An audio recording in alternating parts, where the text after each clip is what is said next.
Hello, welcome back to the Phantom Diary channel. I'm sure there are many of you listening to my stories to fall asleep. Before we start, write in the comments what country you're listening from. If you feel fear, you should like and subscribe this channel. So, let's go. I always thought I wanted to escape the noise of the city. The constant honking of horns, the impatient shouts of strangers, the relentless thrum of traffic. It all grated on me like sandpaper. Every morning felt like a battle against the chaos. People rushing everywhere, packed subways, the dull roar of voices blending into a never-ending cacophony. It wore me down over the years, draining me little by little until I felt like a shell of myself. I craved something quieter, something simpler, something where I could actually breathe. So, when the opportunity came to move to a secluded cabin in the mountains, I jumped at it without a second thought. The idea of leaving behind the unyielding chaos of the city for the stillness of nature seemed like salvation. It wasn't just about escaping the noise, it was about escaping a life that had felt suffocating for far too long. The mountains offered a kind of freedom I hadn't experienced in years.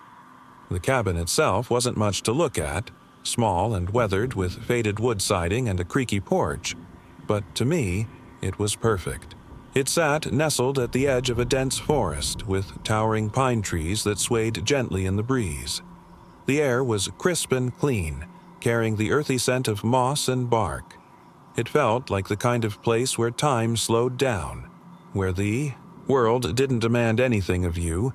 I spent the first few days just sitting on the porch, soaking in the quiet.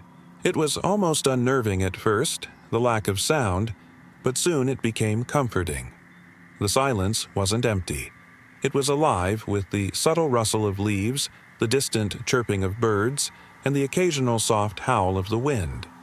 It felt like a reset button for my soul. Mornings in the cabin were like stepping into a dream.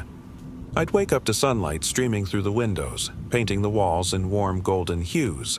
The birdsong outside was delicate and melodic, as though the forest itself were trying to ease me into the day. I'd brew a cup of coffee and sit on the porch, watching as mist clung to the treetops and slowly dissolved in the rising sun. Each day began unhurried, free of alarms and crowded streets, and for the first time in what felt like forever, I could hear myself think. My days were wonderfully simple. I started a small garden in the patch of soil behind the cabin, planting vegetables and herbs with my bare hands. There was something grounding about it, literally feeling the earth and watching life sprout from it. When I wasn't in the garden, I'd curl up by the fireplace with a book, the gentle crackle of burning logs keeping me company. But my favorite activity, by far, was walking in the woods. The forest became my sanctuary, a place where I could lose myself in the towering trees and winding paths. The canopy above would shift and sway, sunlight streaming through in golden shafts that made the ground sparkle. Every trail had its own charm. Some led to hidden clearings where deer grazed, others to streams that whispered as they meandered, over smooth stones. I even came to recognize individual trees. The ancient oak with its gnarled branches, the twin pines standing like sentinels at the edge of a meadow, the crooked birch that looked like it had been frozen mid-dance. I knew the forest so well it felt like an extension of my home. Out here, I didn't feel the need to rush. There were no deadlines, no noisy neighbors, no intrusive texts or emails. The only thing I had to focus on was the rhythm of my own breath, the crunch of leaves beneath my boots, and the gentle sounds of nature around me. It was a far cry from the life I had left behind, and I felt myself begin to heal in ways I hadn't realized I needed. My mind, once a constant tangle of stress and worries, started to quiet. Even my body felt lighter, unburdened by the weight of city life. I found joy in the smallest things. A butterfly landing on a flower, the way the sunlight danced on the surface of the lake, the cool breeze that carried the scent of pine needles. Every moment felt alive and meaningful. For a while, it truly felt like I'd found paradise. I didn't think about the city much anymore. I didn't miss it. Not the noise, not the crowds, not even the conveniences I once thought. But one evening, things changed in a way I could never have imagined. That day, I hadn't felt quite like myself. There was a heaviness in my chest, an odd restlessness that had settled in and refused to leave.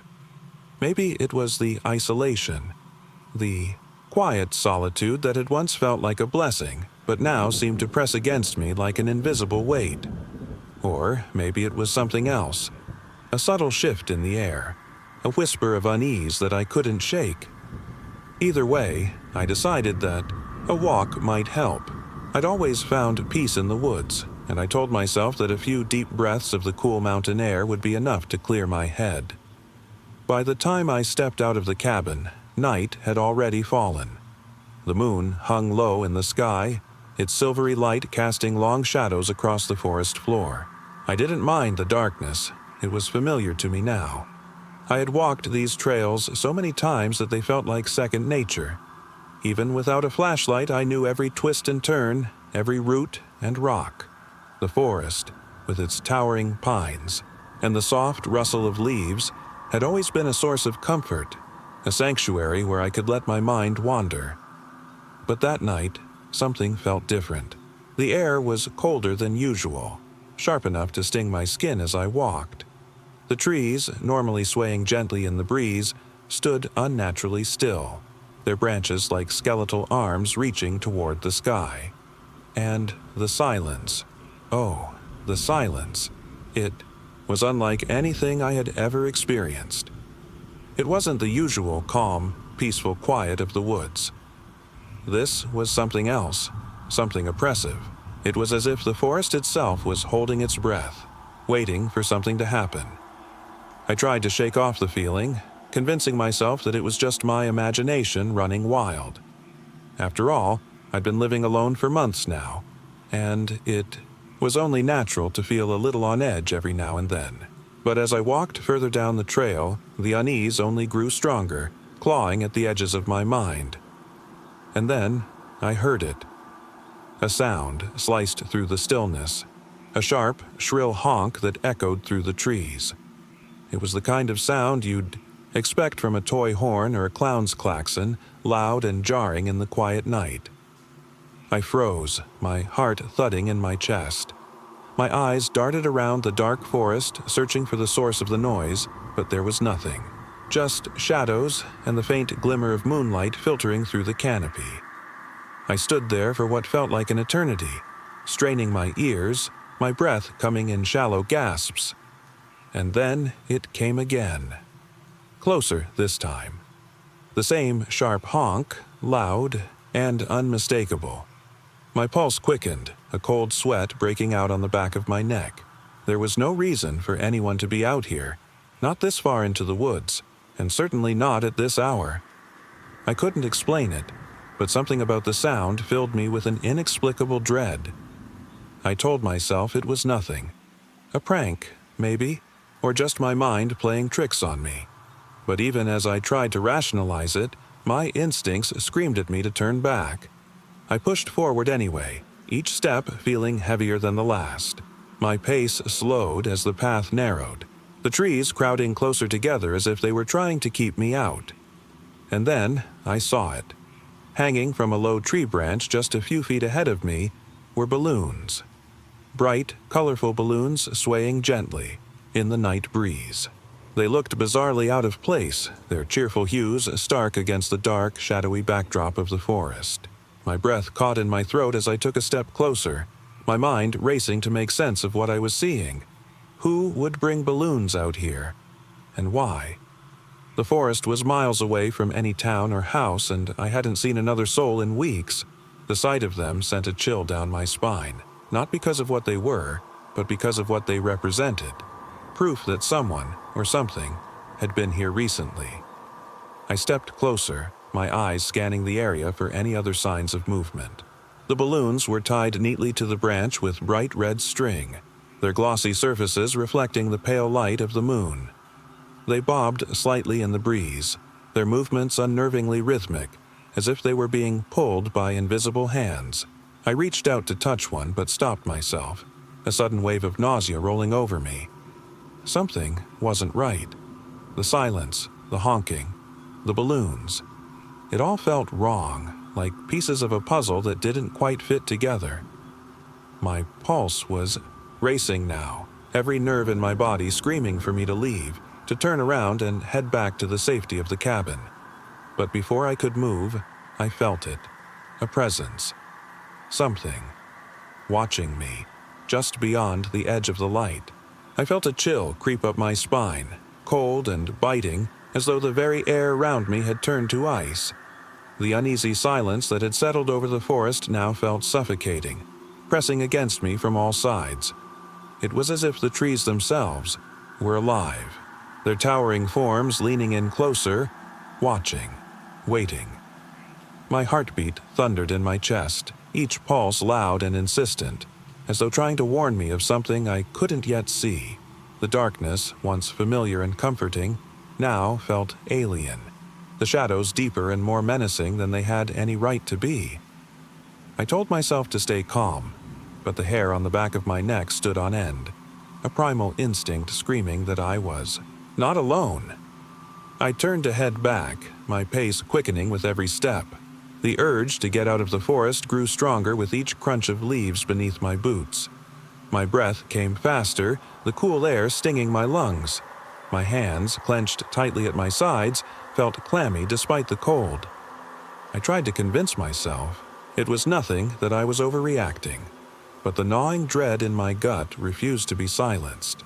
I glanced over my shoulder, half expecting to see something lurking in the shadows, but the path behind me was empty. Or so I thought. That's when I saw it. Standing in the shadows, just off the path, was a figure. My footsteps faltered, and I froze in place, my breath catching in my throat. It didn't move, just stood there, half obscured by the inky darkness.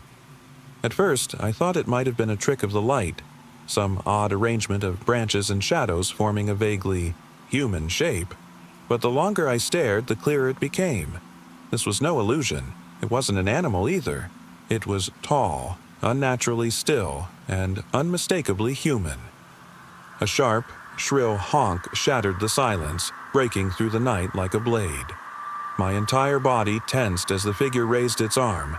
In its hand, it held a klaxon, the kind you'd associate. With circuses and clowns, its absurd sound completely out of place in the stillness of the woods. My heart pounded so hard it felt like it might burst.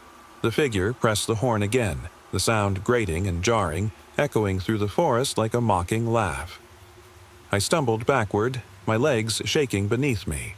My instincts screamed at me to run, to get away, but I couldn't move. I was rooted to the spot, paralyzed by the sheer wrongness of what I was seeing. And then, from behind the figure, a light began to glow. At first, it was faint, like the flicker of a distant lantern, but it grew brighter and brighter with every passing second, illuminating the figure in stark, horrifying detail. The pale glow threw long, twisting shadows across the trees, making them seem alive, their branches clawing at the night sky. My eyes locked onto the figure as the light engulfed it, and my blood ran cold. It was a clown. Its face was painted in a grotesque grin, the red and white makeup cracked and smudged as though it had been hastily applied, or left on for far too long. The corners of its mouth stretched unnaturally wide, the smile frozen in a way that felt more like a threat than an expression. Its clothes were filthy and tattered, the bright colors faded and streaked with dirt. The oversized shoes it wore looked wrong, too large and too heavy, dragging slightly as it shifted its weight. But it was the eyes that truly terrified me. They gleamed with a predatory malice, dark and bottomless, as though they could see straight through me. There was no humor in them, no hint of playfulness, just cold, calculated cruelty. They locked onto mine, and I felt an overwhelming wave of nausea roll over me, as if its gaze alone were enough to unravel me. The light behind it grew stronger, almost blinding, casting the clown in sharp relief. Its shadow stretched across the forest floor, distorted and monstrous, and it took a step closer. The sound of its oversized shoes crunching against the ground sent shivers racing up my spine. The klaxon in its hand blared again, the sound so loud it felt like it was coming from inside my skull. I wanted to run. Every instinct I had screamed at me to turn and flee, but my body refused to listen. My legs felt like lead, my feet rooted to the ground as if the earth itself were holding me in place. The clown took another step, its movements deliberate and slow, as though savoring my fear. The light behind it was unbearable now, so bright it made my eyes water. My vision began to blur, spots of white dancing across my sight. The last thing I saw before everything went blank was its painted face, the grotesque smile stretching even wider, splitting its face in two as it raised the klaxon one final time. The sound was deafening, a piercing, bone-chilling noise that swallowed everything around me. The light consumed me, blinding and all-encompassing, until there was nothing left but an endless void of brightness and sound. For a brief moment, I felt completely untethered, as though I were floating in some otherworldly space, my body weightless, and my mind spiraling, and then, just as suddenly as it had begun, it all stopped. When I opened my eyes, I was lying on the cold, damp forest floor, disoriented and shivering. My body felt heavy, like I had been drained of all strength, and for a moment, I couldn't remember where I was or how I had gotten there. The world around me was eerily still, the oppressive silence broken only by the faint rustling of leaves in the wind. The blinding light was gone, leaving the forest cloaked in darkness once more. My head throbbed and my vision was blurry, but I forced myself to sit up, my hands trembling as I pressed them into the earth for support. That's when I heard it, a low, steady hum cutting through the quiet. At first, I thought it was the ringing in my ears, but then I recognized it, the faint, distant sound of an engine. Turning my head, I saw beams of light piercing through the trees, the headlights casting long shadows that danced across the forest floor. Relief and fear washed over me in equal measure. Someone was coming, but part of me dreaded the thought of encountering anything, or anyone, else in these woods. Moments later, the vehicle came into view, its tires crunching over the dirt path. It was a forest patrol truck, its green and white, paint faintly visible in the moonlight. The truck slowed to a stop just a few feet away from me, and two rangers jumped out, their boots hitting the ground with a sense of urgency. Their flashlights swept across the area before landing on me, and they hurried over, their faces etched with concern. "Are you okay?" one of them asked, kneeling beside me. His voice was calm but firm, the kind of tone you'd expect from someone used to dealing with emergencies. I tried to respond, but the words caught in my throat. My mouth felt dry, my thoughts jumbled and incoherent. All I could do was nod weakly as they helped me to my feet. My legs felt unsteady, like they might give out at any moment. But the rangers kept a firm grip on my arms, guiding me toward the truck. Once I was seated inside, the warmth of the cab was a stark contrast to the chill of the night air. I closed my eyes for a moment, trying to steady my breathing, but the memories of what I had just experienced came flooding back. The honking, the balloons, the figure, the light. It all played in my mind like a twisted nightmare I couldn't escape. I finally managed to speak, my voice shaky and uneven. I told the rangers everything, starting with the uneasy feeling that had driven me out for a walk and ending with the blinding light that had consumed me. As I recounted the details, I watched their faces closely. They exchanged quick, uneasy glances, their expressions shifting from concern to something else, something harder to read. When I finished, there was a long pause. One of the rangers cleared his throat and muttered something about it probably being exhaustion, or maybe a hallucination. The other nodded in agreement, but I could see the tension in their faces, the way their eyes flicked toward the woods as if expecting something to emerge from the shadows at any moment. They didn't try to dismiss me outright, but their reluctance to say more only added to the knot of fear in my stomach. They drove me back to my cabin in silence, the hum of the engine and the occasional crackle of the radio the only sounds to break the tension. When we arrived, they offered to stay for a while, to make sure I was okay, but I shook my head. I just wanted to be alone, to try to make sense of what had happened. They hesitated, clearly uneasy about leaving me, but eventually they got back in their truck and disappeared down the road, their headlights fading into the distance. As soon as I was alone, I knew I couldn't stay. The cabin, once a sanctuary of peace and solitude, now felt suffocating, its walls pressing in on me with the weight of my fear. Every creak of the floorboards, every whisper of the wind outside, set my nerves on edge. I couldn't shake the feeling that I was being watched, that whatever I had seen, or whatever had seen me, might return. I packed my belongings in a frenzy, shoving clothes and essentials into bags without care. My hands were still trembling, my thoughts racing with a singular focus. I needed to leave. The idea of staying another night in that cabin, of being alone, in the woods, was unbearable. By dawn, I was already on the road, the mountain shrinking in my rearview mirror. I didn't stop driving until I reached the city. The moment I stepped onto the crowded streets, surrounded by the noise and chaos I had once despised, I felt an overwhelming sense of relief. The hustle and bustle, the blaring car horns, the chatter of people. It all felt comforting in a way I never thought possible. I haven't returned to the mountains since that night. The peace and quiet I once sought now terrify me. The memory of that night seared into my mind like a scar. I've come to realize that sometimes the silence hides things we're not meant to find.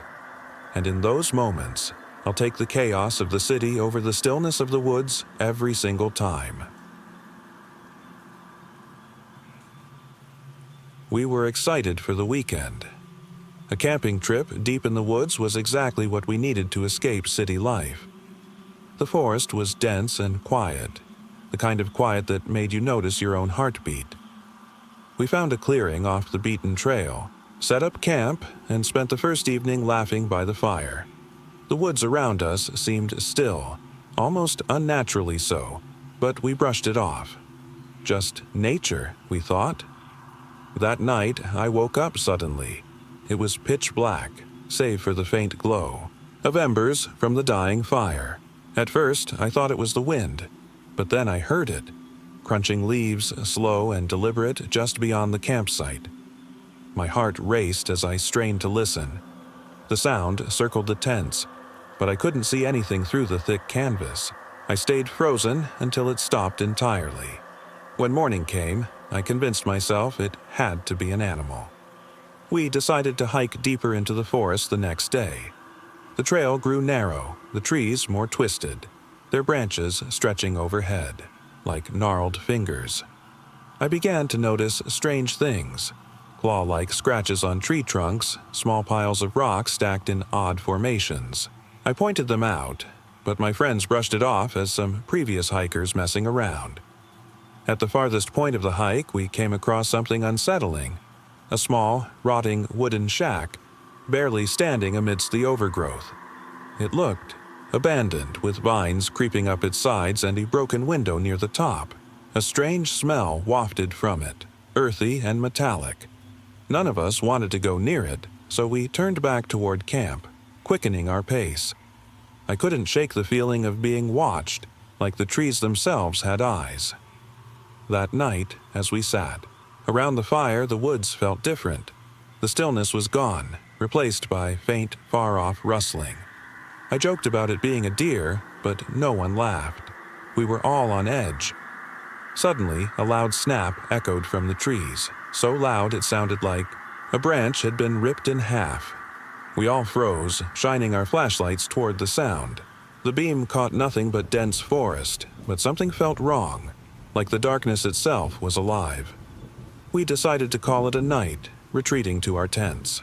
I lay awake, every little sound amplifying in my mind.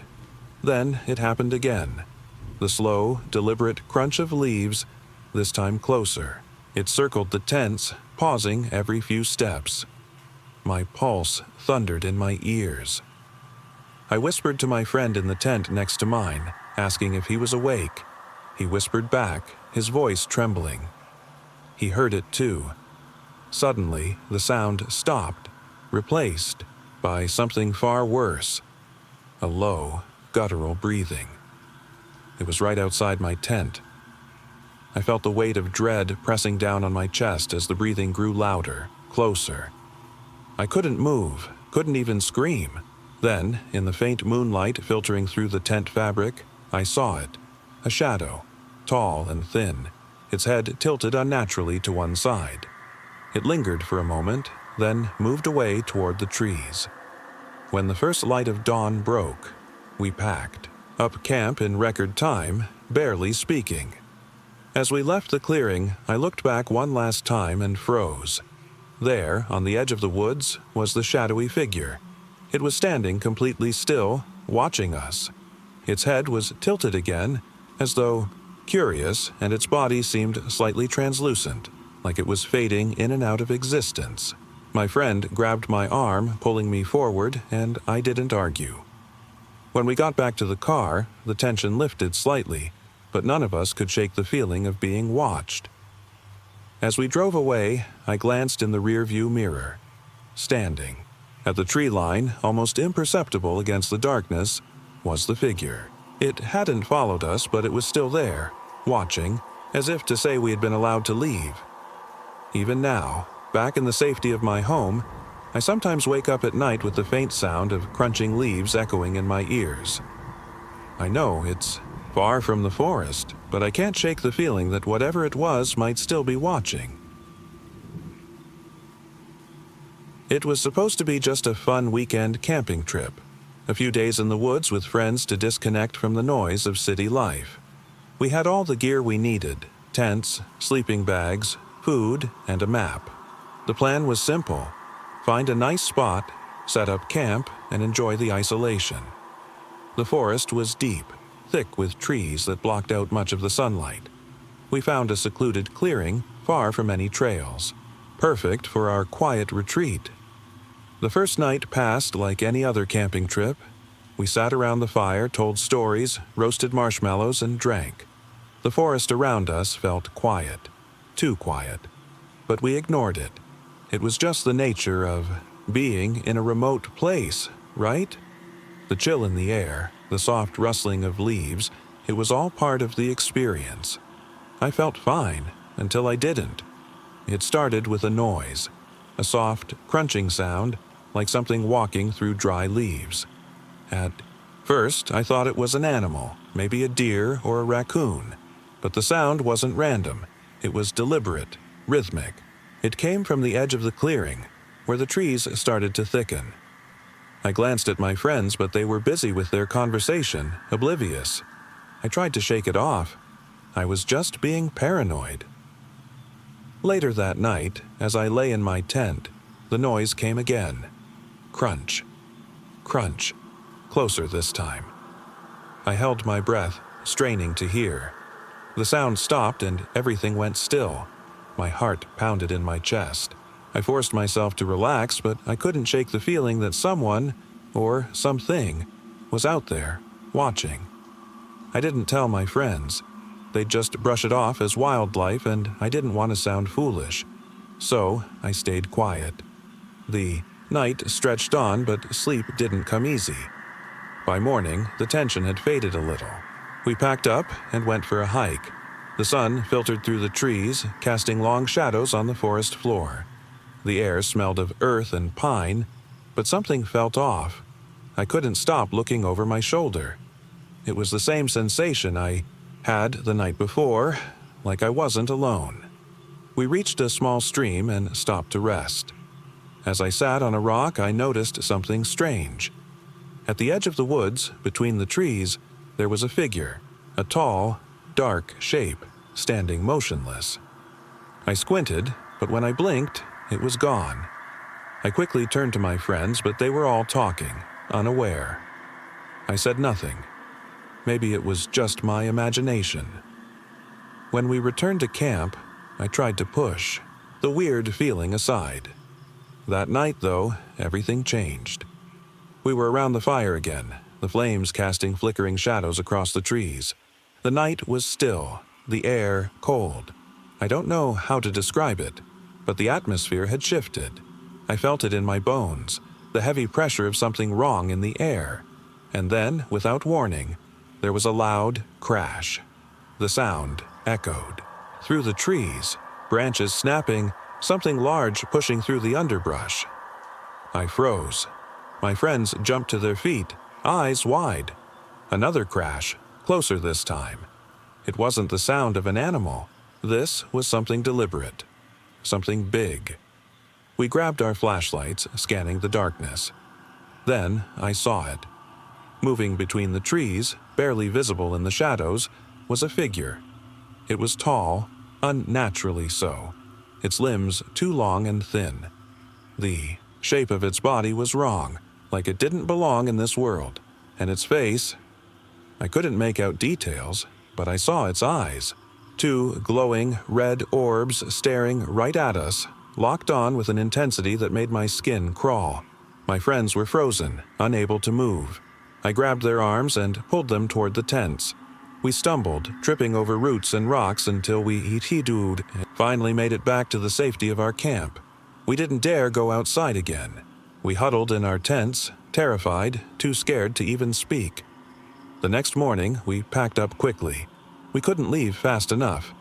As we made our way to the stream, I looked down at the muddy ground. There, in the dirt, were footprints. Not animal tracks. These were too large, too wide, and they weren't human either. The prints were wrong, distorted, as if something unnatural had walked right next to us. We left the woods that day, but I couldn't shake the feeling that something had followed us out. We'd been watched, hunted even. But the worst part? I still hear that crunching sound sometimes in the dead of night when the world is silent. And when I close my eyes, I swear I can still see those glowing eyes, staring from the darkness. It was supposed to be a typical camping trip, a chance to escape the city with a few friends and enjoy some peace in the woods. We were no strangers to the outdoors, so we thought we had everything covered: tents, sleeping bags, a map, food. We arrived at a secluded spot far from the trail, just deep enough into the forest to feel alone, but not lost. The first night passed uneventfully. We sat around the fire, laughed, roasted marshmallows, and enjoyed the quiet. The night was too still, but that was normal for these woods. I noticed the way the trees stood tall, casting long dark shadows, and the faint rustling of leaves as the wind moved through them. There was an unsettling silence, but I shrugged it off. Around midnight, as I lay in my tent, I heard it, a soft crunching sound, like footsteps, but too deliberate for an animal. I pulled my sleeping bag tighter, straining to listen. The sound stopped suddenly. I told myself it was nothing, probably just an animal or a gust of wind. I shut my eyes, trying to sleep. The next morning, we decided to hike. We pushed deeper into the woods, following a barely visible trail. As we walked, I noticed strange marks on the trees, scratches, deep gouges, like claws had left them. I pointed them out to my friends, but they laughed it off as the work of a bear or something similar. We reached a small creek and stopped to take a break. As I looked around, my stomach dropped. In the distance, just past the trees, there was something. A figure, tall and unnaturally still. It was difficult to make out, blending in with the shadows, but I could see its glowing eyes. It didn't move, didn't make a sound, just stared at us. My heart hammered in my chest. I blinked, and it was gone. I didn't tell my friends. They would just think I was seeing things. But the unease stuck with me, gnawing at my gut. As we hiked back to camp, I kept glancing over my shoulder but saw nothing. That evening, around the fire, everything felt wrong. The woods seemed too quiet, the air heavy, the kind of silence that presses in on you, like you're being watched. We sat in hushed tones, occasionally glancing toward the edge of the clearing, where the trees swallowed up the light. Then, a sudden crash. It came from the woods, loud and jarring, followed by the sound of something heavy moving through the underbrush. My friends froze, their faces drained of color. The fire crackled as we stood, staring into the dark. Another crash, this one closer. I felt my pulse in my ears. We grabbed our flashlights, the beams cutting through the dark. The night was thick with tension, the air still, too still. In the distance, something moved. A shape, barely visible, slipping between the trees. My breath hitched in my throat. It wasn't human. It was too tall, too thin, moving with a jerky, unnatural grace, its limbs bending in ways that didn't make sense. It was close now. I could see it more clearly, its pale, distorted face twisted into an expression that wasn't quite a smile. The eyes, too large, too bright, locked onto us. It wasn't human, not anymore. We ran. Panic surged through me as we bolted back to the tents. I could hear it behind us, its movements quick, too quick, as it followed us with impossible speed. We didn't dare stop. When we finally reached camp, we dove into the tents, huddling together in terrified silence. The sounds of the forest felt alive, moving, creeping closer with every breath we took. I didn't sleep that night. Every time I closed my eyes, I saw it, its twisted face, its eyes burning with something dark and ancient. The minutes dragged by, each one heavier than the last. When the morning finally came, we didn't waste time packing up. We couldn't leave fast enough.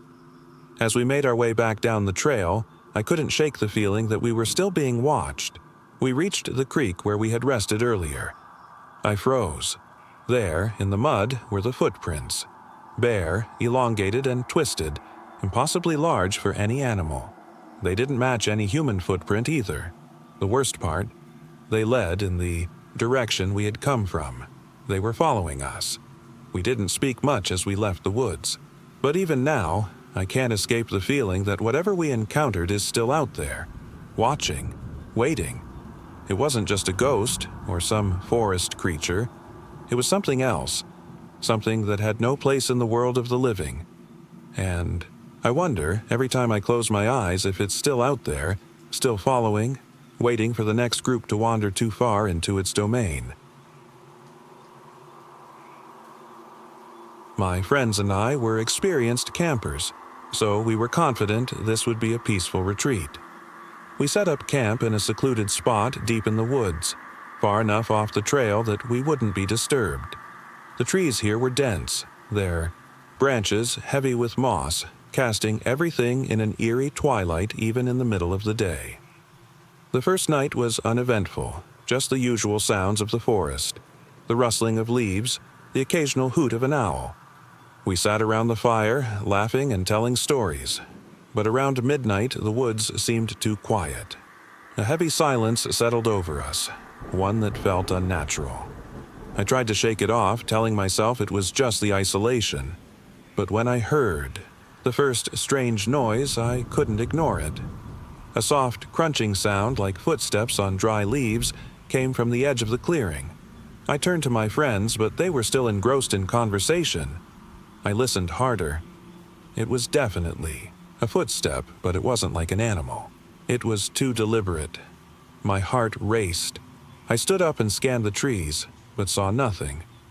"Everything okay?" one of my friends asked. "Yeah, just thought I heard something," I replied, trying to laugh it off. But deep down, I felt something wasn't right. I shook it off and returned to the fire, though the unease lingered. Later that night, as I lay in my tent, I heard it again, closer this time. Footsteps, slow and measured. The hairs on the back of my neck stood up. I peeked out of the tent but saw nothing. The night was still, too still. I didn't want to wake my friends, so I buried myself in my sleeping bag and forced my eyes shut. But sleep didn't come easily. The next morning, I tried to push the feeling aside, but it wouldn't leave me. We decided to take a hike, hoping the fresh air would clear my head. As we ventured deeper into the woods, I couldn't shake the sensation of being watched. The forest seemed to close in around us, the air growing colder with every step. We passed a large, ancient tree, and I noticed strange markings on its bark, scratches, deep and jagged. At first, I thought they were just from an animal, but they didn't look right. Too deliberate, too spaced out. I pointed them out to my friends, but they just shrugged it off, too busy chatting to pay attention. We reached a small stream and stopped for a break. That's when I saw it. At the edge of the forest, through the trees, there was something standing still. A figure. Tall, thin, and unnaturally still. At first I thought it was a person, but as I looked closer I realized it was wrong. It didn't move. It didn't even blink. I felt my heart skip a beat. I blinked, and it was gone. I turned to my friends, my voice barely a whisper. Did anyone else see that? They all shook their heads, laughing nervously. What are you talking about? You're imagining things. But I wasn't imagining it. I knew what I saw, and my gut told me something was very wrong. That night, I couldn't sleep. I lay wide-eyed in my tent, the sounds of the forest pressing in around me. Then I heard it again. Footsteps, slow and deliberate. But this time, they weren't coming from the edge of the clearing. They were coming from right behind me. I froze, heart pounding in my chest. The sound of crunching leaves grew louder, closer. Suddenly, there was a loud crash, followed by an unmistakable scraping sound, like claws dragging against bark. My friends sprang to their feet, panicked. We grabbed our flashlights and rushed outside, our hearts racing. The air was thick with tension. There, standing just at the edge of the firelight, was a figure. Not a person, but something else.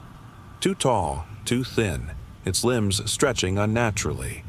It was humanoid, but twisted. Its face was pale and featureless, save for two glowing eyes that pierced the darkness. It stood motionless, watching us. I couldn't breathe. My mind raced, trying to make sense of it. Was it a person? No. There was no way a human could be that tall, that thin, and move like that. Without thinking, we turned and ran, back toward the tents, our hearts in our throats. We huddled inside, not daring to step outside. We could hear the thing moving.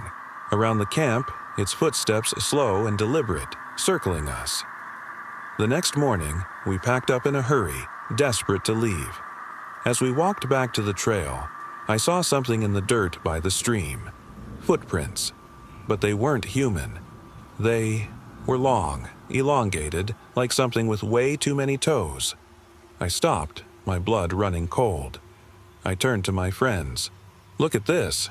One of them bent down and touched the prints. What the hell is that? That's not an animal. That's... He trailed off, his voice shaking. We didn't speak much after that. We made our way out of the woods, the hairs on. The back of our necks standing on end the entire way. I couldn't shake the feeling that something was still following us, waiting. We never went back to those woods again.